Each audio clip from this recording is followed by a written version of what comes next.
So guys, ಈ video ನಿಮಗೆ ನಾವು ಅಲ್ಲಿಗೆ ರೀಚ್ ಆಗಿದ್ಮೇಲೆ ಸ್ಟಾರ್ಟ್ ಮಾಡಿರೋದು. ನಾವೇನೋ ಬೇರೆ ಎಕ್ಸ್ಪೆಕ್ಟೇಷನಲ್ಲಿ ಬಂದ್ವಿ, ಬಟ್ ಇಲ್ಲಿ ಬಂದಮೇಲೆ ಗೊತ್ತಾಗಿದ್ದು ನಮ್ಮ ಎಕ್ಸ್ಪೆಕ್ಟೇಷನ್ ಎಲ್ಲ ಸುಳ್ಳು ಅಂತ ಅಂದ್ಬಿಟ್ಟು. ಸೊ ಯಾರಾದರೂ ಆಗಿರಲಿ, ಸಂಡೇ ಟೈಮ್ ಅಂತೂ ಬರೋಕ್ಕೆ ಹೋಗ್ಬಿಡಿ ಗೈಸ್. ನಾವು ಎಕ್ಸ್ಪೆಕ್ಟ್ ಮಾಡಿದ ಥರ ಇಲ್ಲ. ತುಂಬ ಕ್ರೌಡ್ ಇತ್ತು, ತುಂಬ ಅಂದರೆ ತುಂಬ ಕ್ರೌಡ್ ಇತ್ತು. ಆರ್ಚ್ ಹತ್ರ ಹೋಗೋ ಅಷ್ಟರಲ್ಲಿ ಮ್ಯಾಕ್ಸಿಮಮ್ ಒಂದು 1000-2000 ಮೆಂಬರ್ಸ್ ಅಷ್ಟು ಇದ್ದರು. ಪಾಪ ಸೈಡಲ್ಲಿ ಕೂತಿದ್ರು, ಈ ಕಡೆ ಪಾರ್ಕಿಂಗ್ ಹತ್ರ ಕೂತಿರೋರು ಅಲ್ಲಿ ಕೂತಿದ್ರು. ಎಷ್ಟು ಕ್ರೌಡ್ ಇತ್ತು ಅಂತಂದರೆ ತುಂಬ ಕ್ರೌಡ್ ಇತ್ತು. ಮಾರ್ನಿಂಗ್ 8 o'clock ಎಲ್ಲ ಬಂದು ನಿಂತಿದ್ದೀವಿ ಅಂತ ಅಂತಿದ್ರು. ಸೊ ನನಗೆ ಸ್ವಲ್ಪ ಭಯ ಆಗೋಯ್ತು, ಹೋಗ್ತೀವ ನಿಜವಾಗ್ಲೂ. ಮತ್ತೆ ಹೋದ ಸರಿ ಆಷಾಢ ಶುಕ್ರವಾರ ಹೋಗ್ಬಿಟ್ಟು ದೇವಸ್ಥಾನದಲ್ಲಿ ಸಿಗಾಕೊಂಡಿದ್ವಿ. ಈ ಸರಿ ಆಷಾಢ ಟೈಮಲ್ಲಿ ಬಂದ್ಬಿಟ್ಟು ಸೇಮ್ ಗುಂಡ್ಲುಪೇಟೆಯಲ್ಲಿ ಇಲ್ಲಿ ಸಿಗಾಕೊಂಡಿದ್ದೀವಿ. ನನಗೆ ಟಿಕೆಟರ್ ಅಲ್ಲ ಅವರು. ಟಿಕೆಟ್ ನಿಮ್ಗೆ ಕೊಡ್ಬೇಕಾ? ವಾಟರ್ ಬಾಟಲ್ ತಗೊಂಡು ಬಿಡಿ.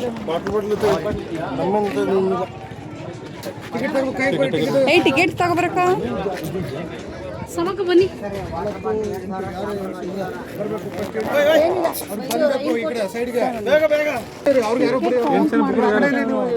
ಟಿಕೆಟ್ ಕೌಂಟ್ ಮಾಡಬೇಕು. 5 ಸೀಟ್ 3 4 5 ಬನ್ನಿ. ಮತ್ತೆ 5 ಸೀಟ್ ಹೋಗಿ ಬರ್ಬೇಕಾದ್ರೆ ಟಿಕೆಟ್ ಇತ್ತು. ಯಾರು 8 ಸೀಟ್ ಯಾರು ಒಂದು ನಿಮಿಷ ಕೊಡಿ.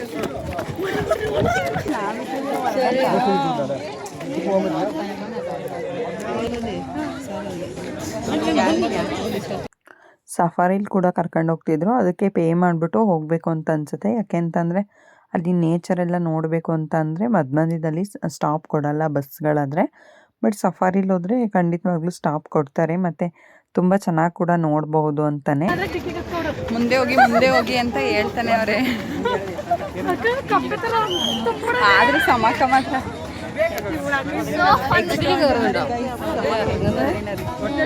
ನಾನು ಏನು ಎಡಿಟ್ ಮಾಡಲ್ಲ.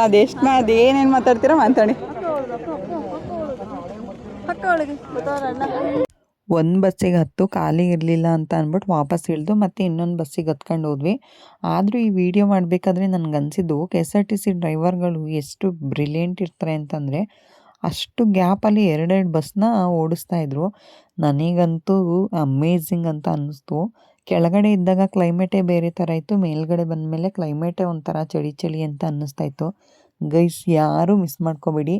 ಈ ವೆದರಲ್ಲಂತೂ ಹಿಮವದ್ ಗೋಪಾಲ ಸ್ವಾಮಿ ಬೆಟ್ಟಕ್ಕೆ ಮಸ್ಟ್ ಆ್ಯಂಡ್ ಶುಡ್ ವಿಸಿಟ್ ಮಾಡಲೇಬೇಕು ಅಂತ ಹೇಳ್ತೀನಿ. ಈ ಗ್ರೀನರಿ ಆಗಿರ್ಬೋದು, ಆ ಪೀಸ್ಫುಲ್ ಜಾಗ, ಆ ವೆದರು ತುಂಬ ನೆಮ್ಮದಿ ಕೊಡುತ್ತೆ ಮನಸ್ಸಿಗೆ ಅಂತಲೇ ಹೇಳ್ತೀನಿ. ನನಗಂತೂ ತುಂಬ ಖುಷಿ ಆಯಿತು. ಮನುಷ್ಯಂಗೆ ತುಂಬ ಬೇಜಾರಾದಾಗಲೇ ಅಲ್ವಾ ಪ್ರಕೃತಿ ಸೌಂದರ್ಯನ ಸವಿಬೇಕಂತ ಅನಿಸೋದು. ಸೊ ಹಾಗಾಗಿ ನಾನು ಒಂದು ವೆಕೇಷನ್ನ ಮುಗಿಸ್ಕೊಂಡು ಬಂದಿದ್ದಾಯಿತು. ನನಗಂತೂ ಪರ್ಸ್ನಲಿ ತುಂಬ ಇಷ್ಟ ಆಯಿತು ಗೈಸ್. ನೀವಂತೂ ಒಂದ್ಸರಿ ಮಸ್ಟ್ ಆ್ಯಂಡ್ ಶುಡ್ ವಿಸಿಟ್ ಅಂತಲೇ ಹೇಳ್ತೀನಿ. ಕಪಲ್ಸ್ ಜೊತೆ, ಫ್ರೆಂಡ್ಸ್ ಜೊತೆ, ಎಲ್ಲ ಫ್ಯಾಮಿಲಿ ಜೊತೆ, ಎಲ್ಲ ಜೊತೆನೂ ಹೋದ್ರೂ ಎಂಜಾಯ್ ಮಾಡೋವಂಥ ಪ್ಲೇಸೇನೆ ಅದು.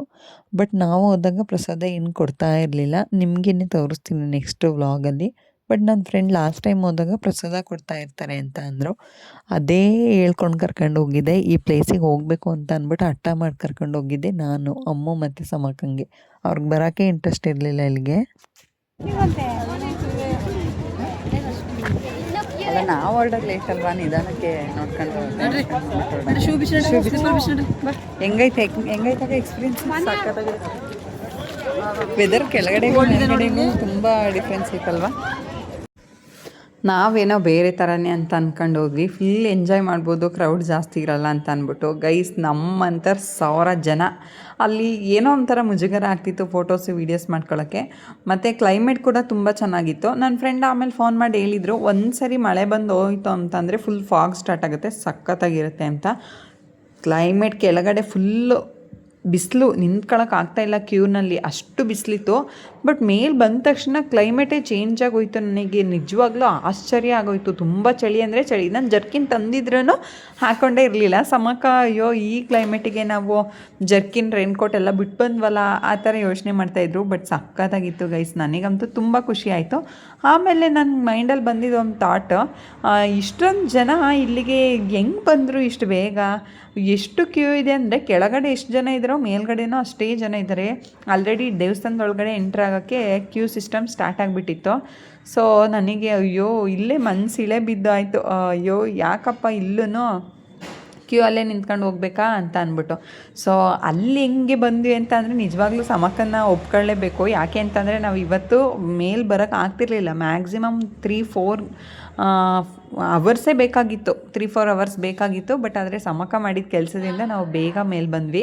ಹೇಗಪ್ಪ ಅಂತಂದರೆ ಸಮಕ ನಿಜವಾಗ್ಲೂ ಒಂದು 10 ನಿಮಿಷನೂ ನಮ್ಮನ್ನು ಲೈನಲ್ಲಿ ನಿಲ್ಲಿಸಲೇ ಇಲ್ಲ. ಪಾಪ ಮುಂದೆ ಹೋಗಿ ಗೇಟ್ ಹತ್ರ ಅಷ್ಟು ಜನದೊಳಗೆಲ್ಲ ಏನೋ ಅವ್ರ ಟ್ಯಾಲೆಂಟ್ನ ಉಪಯೋಗಿಸಿ ಟಿಕೆಟ್ ತಗೊಂಡು ನಮ್ಮನ್ನ ಕರ್ಕೊಂಡು ಹೋದರು. ನನಗಂತೂ ವೆದರ್ ತುಂಬ ಚೆನ್ನಾಗಿತ್ತು. ಎಷ್ಟು ಜನ ಫೋಟೋಸು, ವೀಡಿಯೋಸು, ಕ್ಲಿಪ್ಪಿಂಗ್ಸ್, ಅಪ್ಪ ನನಗೆ ನೋಡಿ ನೋಡಿ ಸಾಕಾಗೋಯ್ತು ಗೈಸ್. ತುಂಬ ಚೆನ್ನಾಗಿದೆ. Almost couples morning time bike riding ಹೋದರೆ ಸಖತ್ತಾಗಿರುತ್ತೆ ಈ ಪ್ಲೇಸ್ಗೆ. ಬಟ್ ಬೈಕ್ ರೈಡಿಂಗ್ ಬರಲಿಕ್ಕೆ ಅಂತಂದರೆ ಅಲ್ಲಿಂದ ದೇವಸ್ಥಾನದ ಮೇಲ್ಗಡೆ ಕೊಡಲ್ವಲ್ಲ, ಸೊ ಹಾಗಾಗಿ ತುಂಬ ವೆದರ್ ಚೆನ್ನಾಗಿತ್ತು. ಮಳೆ ಬರೋ ಮೋಡೋ ಥರ ಆಗ್ತಾಯಿತ್ತು. ನಾನು ಈ ಜನದೊಳಗಡೆ ನಿಂತ್ಕೊಂಡು ಹೋಗೋಣ ಬೇಡವಾಕ ಅಂತ ಯೋಚನೆ ಮಾಡ್ತಾ ಇದ್ವಿ. ಸರಿ ಹೋಗೇ ಬಿಡೋಣ ನಡ್ರಿ ಫೈನಲಿ ಅಂತ ಅಂದ್ಬಿಟ್ಟು ಹೋದ್ವಿ ಕೂಡ ಒಳಗಡೆ. ಸ್ವಲ್ಪ ಹೋಗೋದಕ್ಕಿಂತ ಮುಂಚೆ ಫೋಟೋಸು, ವೀಡಿಯೋಸು ಮಕ್ಕಳಿಗೆಲ್ಲ ರೆಡಿ ಮಾಡಿ ಕ್ಲಿಪ್ಪಿಂಗ್ಸ್ಗಳನ್ನ ಕೂಡ ತಗೊತಾ ಇದ್ವಿ. ನನಗೊಂದೇ ಒಂದು ಡೌಟ್ ಇತ್ತು, ಇಲ್ಲಿ ಆನೆ ಹೆಂಗೆ ಬರುತ್ತೆ ಅಂತ ನನ್ನ ಚಿಂತೆ ಆಗಿತ್ತು. ಪ್ರತಿಯೊಬ್ಬರೂ ಇಲ್ಲಿ ಆನೆ ಯಾವ ಕಡೆ ಬರುತ್ತೆ ಅಂತ ಕೇಳ್ತಾ ಇದ್ದೆ. ಸಮಕ ಅಮ್ಮ ಎಲ್ಲ ನನ್ನ ಕಾಲು ಎಳಿತಾ ಇದ್ರು. ಮಳೆ ಬರೋಕ್ಕಾಗಿದೆ ಗೈಸ್ ಇವಾಗ.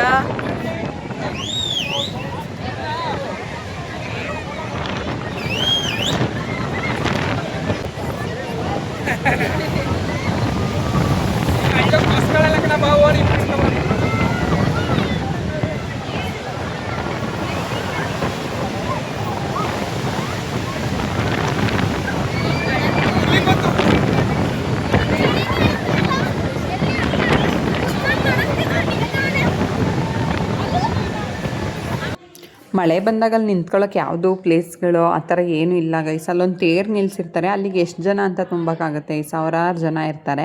ಸೊ ವರ್ಕಿಂಗ್ ಡೇಸಲ್ಲಿ ಅಷ್ಟೊಂದು ರಶ್ ಇರಲ್ವಂತೆ. ನೀವು ಯಾರಾದರೂ ಹೋಗಬೇಕು ಅಂತಂದರೆ ವರ್ಕಿಂಗ್ ಡೇಸಲ್ಲೇ ಹೋಗಿ, ಯಾಕೆಂದರೆ ಕ್ರೌಡ್ ಇರಲ್ಲ, ಆರಾಮಾಗಿ ಎಂಜಾಯ್ ಮಾಡ್ಬೋದು. ಇಷ್ಟೊಂದು ರಶ್ ಕೂಡ ಇರಲ್ಲ ಬಸ್ಸು.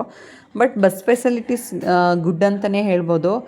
ಪ್ರತಿ 2 ನಿಮಿಷಕ್ಕೂ ಒಂದೊಂದು ಬಸ್ ಇರುತ್ತೆ. ಅಷ್ಟೊಂದು ಜನ, ಇದು ಆಲ್ಮೋಸ್ಟು ಇನ್ಸ್ಟಾಗ್ರಾಮಲ್ಲಿ ಟ್ರೆಂಡಿಂಗ್ ಆದಮೇಲೆ ಇಷ್ಟೊಂದು ಜನ ವಿಸಿಟ್ ಮಾಡ್ತಾ ಇರೋದು ಗೋಪಾಲ ಸ್ವಾಮಿ ಬೆಟ್ಟಕ್ಕೆ ಅಂತಲೇ ಹೇಳ್ಬೋದು. ಮುಂಚೆ ಎಲ್ಲ ಗೊತ್ತೇ ಇರಲಿಲ್ಲ.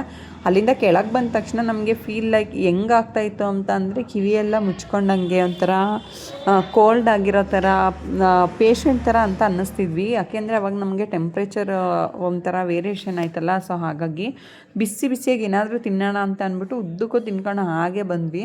ಮತ್ತು ಅಲ್ಲೇ ಒಳ್ಳೆ ಫಿಶ್ ಫ್ರೈ ನೋಡಿದ್ವಿ. ಅಲ್ಲಿಂದ ಗುಂಡ್ಲುಪೇಟೆಗೆ ಬಂದಿದ್ದಾದಮೇಲೆ ನೋಡಿದ್ವಿ. ಒಂದೊಳ್ಳೆ ಹೋಟೆಲ್ ಕೂಡ ನೋಡ್ತಾ ಇದ್ವಿ ಊಟ ಮಾಡೋಕ್ಕೆ ಅಂತ ಅಂದ್ಬಿಟ್ಟು. ಆಲ್ಮೋಸ್ಟ್ ಎಲ್ಲರ ಫೋನಲ್ಲೂ ಚಾರ್ಜ್ ಡೆಡ್ ಆಗಿಬಿಟ್ಟಿತ್ತು. ಎಲ್ಲ ಪ್ಲಗ್ ಇಟ್ಕೊಂಡು ಚಾರ್ಜಲ್ಲಿ ಹಾಕೋದು ಅಂತ ಅಂದ್ಬಿಟ್ಟು ನೋಡ್ತಾ ಇದ್ವಿ.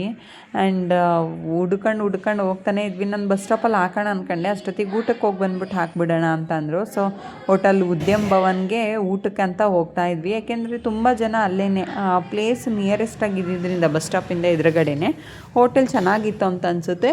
ತುಂಬ ಜನ ಪಾರ್ಕಿಂಗ್ ಇತ್ತು. ನಾವು ನೋಡಿಬಿಟ್ಟು ಚೆನ್ನಾಗಿದೆ ಹೋಟೆಲು, ಊಟ ಮಾಡೋಣ ವೆಜ್ ಅಂತ ಅಂದ್ಬಿಟ್ಟು ಹೋದ್ವಿ.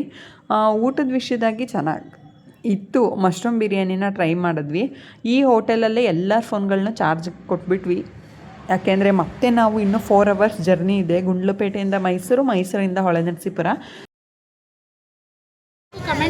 ಗೈಸ್ ಗುಂಡ್ಲುಪೇಟೆಗೆ ಬಂದು ಮ್ಯಾಕ್ಸಿಮಮ್ 2 ಅವರ್ಸ್ ಆಗಿದೆ. ಒಂದೇ ಒಂದು ಬಸ್ ಇಲ್ಲ, ಏನಿಲ್ಲ. ಬಸ್ ಬಂದು ಪಾಸ್ ಆಗಿದ್ದಾವೆ 2. ಯಾಕಿಲ್ಲ ಅಂದರೆ ಎಲ್ಲ ಬೆಟ್ಟಕ್ಕೆ ಬಂದಿರೋರೆಲ್ಲ ಫುಲ್ ರಶ್. ಆಲ್ಮೋಸ್ಟ್ ಇವತ್ತು ಕ್ರೌಡ್ ಇದೆ ಗೈಸ್. ಸೊ ಅದಕ್ಕೆ ನಾನು ಮಧ್ಯಾಹ್ನನೇ ಹೇಳಿದ್ದು ಲೈವ್ ಬಂದಾಗ, ಸಾಟರ್ಡೆ ಸಂಡೇ ವೀಕೆಂಡ್ಸಲ್ಲಿ ಯಾರನ್ನೂ ವಿಸಿಟ್ ಮಾಡಬೇಡಿ ಎಲ್ಲಿಗೂ. ಗೊತ್ತಾ, ಏನೇ ಮಾತಾಡಿದ್ರು ಅಲ್ಕಿಸಿ ಅದನ್ನು ಕಲ್ತವ್ರೆ. ಹೊಟ್ಟೆ ತುಂಬ ಒಂದು ತಟ್ಟೆ ಅನ್ನ ತಿಂದ್ಬಿಟ್ಟು ಏನು ಗೊತ್ತಾ, ಬಸ್ಸಲ್ಲಿ ಬಂದರೆ ಪ್ರಾಬ್ಲಮ್ಮು. ಕಾರಲ್ಲಿ ಬರೋಣ ಅಂತಲೇ ಪ್ಲ್ಯಾನ್ ಆಗಿತ್ತು, ಆದರೆ ಬೇಡ ಅಂತ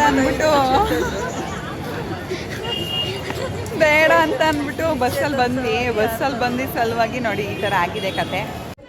ಸಮಕ ನಿಜವಾಗ್ಲೂ ಗ್ರೇಟ್ ಅಂತಲೇ ಹೇಳ್ಬೋದು. ಅಷ್ಟು ಜನದೊಳಗಡೆ ಹತ್ತಿ ನಮಗೆ ಸೀಟ್ ಇಟ್ಕೊಟ್ರು. ಆರಾಮಾಗಿ ಸ್ವಲ್ಪ ರೆಸ್ಟ್ ಮಾಡಿಕೊಂಡು ಮೈಸೂರು ರೀಚ್ ಆದ್ವಿ. ಪ್ಯಾಲೇಸ್ ಸಖತ್ತಾಗಿ ಕಣ್ಣು ಕುಗ್ತಾ ಇತ್ತು ಗೈಸ್. ಹೋಗೋಣ ಅಂತ ಅಂದರೆ ಸಮಕ ಬೇಡ ಅಂತ ಅಂತಿದ್ರು. ಸೊ ನೆಕ್ಸ್ಟ್ ಟೈಮ್ ಹೋಗೋಣ ಅಂತ ಅಂದ್ಬಿಟ್ಟು ಇನ್ನೇನು ನೆಕ್ಸ್ಟ್ ಟೈಮ್ ಮತ್ತೆ ಯಾಕೆ, ಇನ್ನೇನು ಬಂದೇ ಹೋಯ್ತಲ್ವಾ. ಆಯುಧ ಪೂಜೆ, ವಿಜಯದಶಮಿ ಹೆಂಗಿದ್ರು ಮುಗಿಸ್ಕೊಂಡು ಫ್ಯಾಮಿಲಿ ಜೊತೆ ಒಂದ್ಸರಿ ಫ್ರೆಂಡ್ಸ್ ಜೊತೆ ಒಂದ್ಸರಿ ಬಂದೇ ಬರ್ತೀವಿ ಅಂತ ಅಂದ್ಬಿಟ್ಟು ಗೊತ್ತು. ಸೊ ಹಾಗಾಗಿ ಮತ್ತೆ ಮಧ್ಯದಲ್ಲಿ ಏನು ಒಂದ್ಸರಿ ಅಂತ ಅಂದ್ಬಿಟ್ಟು ಹೋದ್ವಿ. ಲಾಸ್ಟ್ ಟೈಮ್ ಬಂದಾಗ ಫುಲ್ ಜಗಳ ಆಡ್ಕೊಂಡು ಹೋಗಿದ್ವಿ 3 ಜನನು. ಬಟ್ ಆನೆಸ್ಟ್ಲಿ ಹೇಳ್ಬೇಕಂದ್ರೆ ನಮ್ಮ ಮನಸ್ಸಲ್ಲಿ ಹಿಂದೆ ಒಂದು ಮುಂದೆ ಒಂದು ಇಲ್ಲ. ಏನೇ ಇದ್ರೂ ಡೈರೆಕ್ಟಾಗೆ ಮಾತಾಡ್ತೀವಿ. ಒಬ್ರನ್ನೊಬ್ರು ಎಷ್ಟೇ ಕಿತ್ತಾಡಿದ್ರೂ ಇಷ್ಟೇ ಆದ್ರೂ ಬಿಟ್ಟಂತೂ ಇರಲ್ಲ. ಸೊ ಫೈನಲಿ ಇಲ್ಲಿ ಬಂದಮೇಲೆ ಬಸ್ ಸ್ಟಾಪಲ್ಲಿ ಟಿ.ಸಿ ಒಂದು ಶಾಕ್ ಕೊಟ್ಟರು ನಮಗೆ, ಬಸ್ಸೇ ಇಲ್ಲ ಅಂತ ಅಂದ್ಬಿಟ್ಟು. ಆದ್ರೂ ಅವ್ರ ಜೊತೆನೂ ಕಿರಿಕಿರಿ ಮಾಡ್ಕೊಂಡು ಬಸ್ ಹತ್ಕೊಂಡು ಸ್ವಲ್ಪ ಸ್ನ್ಯಾಕ್ಸ್ನ ತಗೊಂಡು ಸೀದಾ ನಮ್ಮ ಜರ್ನಿ ಮನೆ ಕಡೆಗೆ ಆಯಿತು. ನೋಡಿದ್ರಲ್ಲ ಗೈಸ್ ನಮ್ಮ ಜರ್ನಿ ಹೇಗಿತ್ತು ಅಂತ ಅಂದ್ಬಿಟ್ಟು. ನೀವು ಯಾರಾದರೂ ಹೋಗೋದಿದ್ರೆ ವೀಕೆಂಡಲ್ಲಿ ಹೋಗಬೇಡಿ ಅಂತ ಹೇಳ್ತಾ ವ್ಲಾಗ್ನ ಎಂಡ್ ಮಾಡ್ತಾಯಿದ್ದೀನಿ.